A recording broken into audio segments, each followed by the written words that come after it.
Devenir femme, c'est affronter le couteau. C'est apprendre à supporter Lorsque le tranchant de la lame et sortit les sous le blessures. porche, Donner de la voix. était en train de manger un serpent à C'était une soleil. voiture minuscule, comme un Les wagon éditions de Gallmeister. Les glaces étaient bousillées. Le serpent Alors je passais tout le grimpait temps à mon la bras par la recherche fenêtre. d'un Un rendez-vous proposé par la librairie La Carline. Folle des chambres de cerveau. Il se le disputait La traduction, c'est vital. C'est-à-dire qu'une bonne traduction, vous ne la voyez pas forcément, mais une mauvaise traduction, vous jetez le livre à l'autre bout de la pièce. Donc on n'a pas le droit à l'erreur.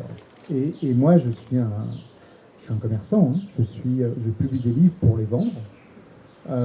Et il faut que les gens qui mettent de l'argent dans le livre, c'est qu'ils savent. Alors, les livres ne sont pas assez chers, mais on en reparlera si vous voulez après. Mais c'est quand même une certaine somme. Et il ne faut pas que les gens soient déçus. Je ne suis pas un escroc. Et donc, ça compte, ça passe par la qualité du papier, la qualité d'impression, ça passe par les corrections, ça passe évidemment par la traduction. C'est un métier de forçat de traducteur. Les grands traducteurs, on a une vision sur la traduction qui est que les traducteurs doivent être invisibles. Donc, les grands traducteurs avec lesquels on travaille, Jacques Mayos, François Félidens, j'en passe plein, bien sûr, il y a une trentaine de traducteurs, sont des gens que vous ne voyez pas.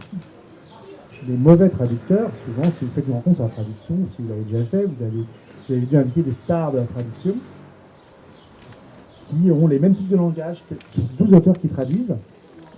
Alors, en général, on les repère, c'est des gens qui traduisent 10 livres par an.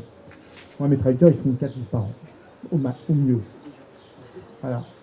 Et ils imposent leur écriture. C'est comme ça qu'il y a des très bonnes des gens dont on dit « Oh, c'est une super traduction !» Moi, ça m'est arrivé de publier un livre dont j'avais aimé la traduction parce que je l'avais lu en français, mais quand on rachète une traduction qui a été faite par quelqu'un d'autre, on la fait réviser par quelqu'un. Toutes nos traductions sont révisées par 3 personnes qui sont bilingues, qui comparent VO, VF, enfin voilà, pour les Anglais, enfin pour les Américains. Pour les autres langues, on a d'autres personnes évidemment. Et qui dit, ah non, mais en fait, ça n'a rien à voir avec la VO. En fait, on s'est fait escroquer.